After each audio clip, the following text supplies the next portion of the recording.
Resumindo, nós vimos que os índices físicos dos solos, eles eram relações entre as suas fases, que eram relações entre pesos, ou relações entre volumes, ou relações entre pesos e volumes, né?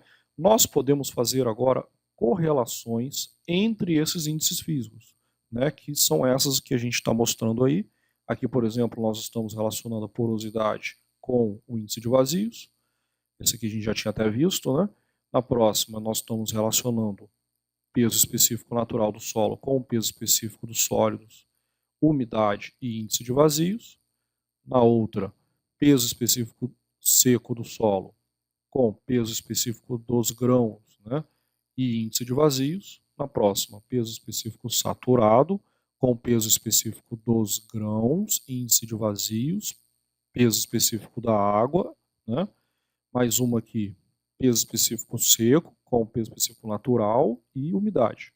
Próxima, índice de vazios, peso específico dos grãos e peso específico seco. Na penúltima aqui, grau de saturação está relacionado com peso específico dos grãos, umidade, índice de vazios e peso específico de água. E a última, nós temos aí o grau de saturação multiplicado pelo índice de vazios, que é igual a densidade dos grãos multiplicada pela umidade do solo. Bom, vamos fazer um exemplo aqui vamos fazer essa equação aqui, vamos verificar a igualdade dessa equação, né, nesse exemplo. Então pegamos essa equação, a gente tem o peso específico seco igual ao peso específico dos grãos dividido por 1 mais o índice de vazios. Bom, peso específico seco do solo é o peso dos sólidos dividido pelo volume total da amostra. O peso específico dos grãos é o peso somente dos sólidos dividido pelo volume somente dos sólidos, né? Isso dividido por 1 mais o índice de vazios. O índice de vazios é o que? O volume de vazios sobre o volume de sólidos. Então nós temos esse 1 aqui, eu estou já colocando como volume de sólidos sobre o volume de sólidos, que dá 1, né? Para poder cortar nessa equação, o volume de sólidos aqui de baixo cortando com esse aqui de cima. Então a gente tem no final o peso dos sólidos dividido pelo volume de sólidos mais o volume de vazios, que é igual ao volume total, né? Então está feita a igualdade. Vamos fazer agora essa outra equação, é um pouquinho mais complicada. Vamos lá, então a equação está aqui, o peso específico saturado do solo, né, que é igual ao peso específico dos grãos, peso dos grãos sobre volume dos grãos, mais índice de vazios, que é o quê? Volume de vazios sobre volume de sólidos, que multiplica o peso específico da água, que é o quê? Peso de água sobre volume de água. E isso tudo dividido por 1 mais o índice de vazios. Esse 1 aqui, a gente já colocou aqui como volume de sólidos dividido por volume de sólidos, e aí a gente pode juntar isso aqui, e ficou o volume de sólidos mais volume de vazios, né, sendo que o índice de vazios é volume de vazios sobre o volume de sólidos.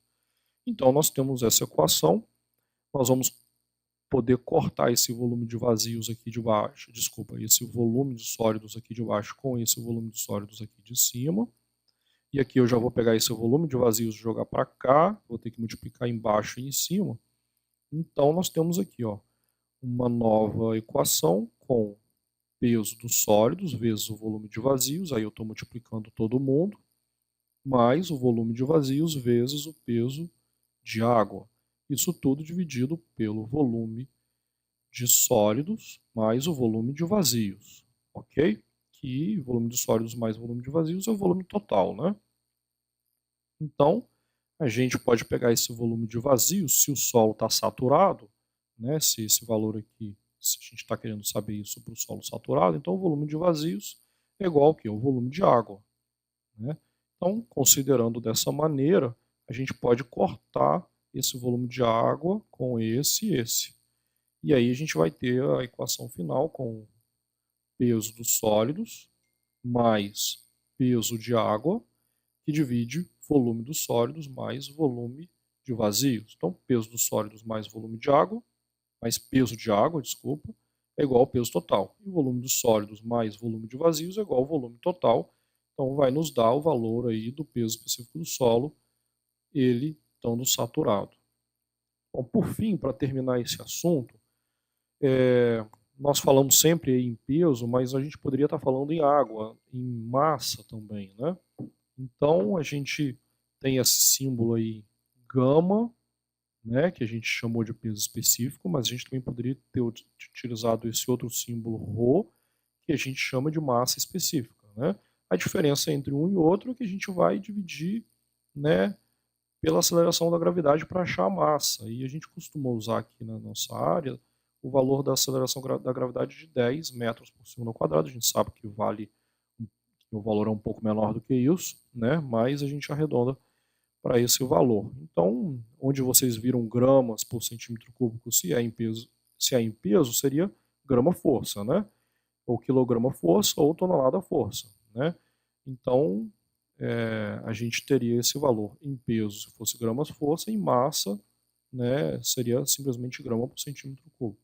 Quando a gente fala em quilonewtons por metro cúbico, aí sim a gente tem que multiplicar por 10, que é a aceleração da gravidade. Então é isso aí.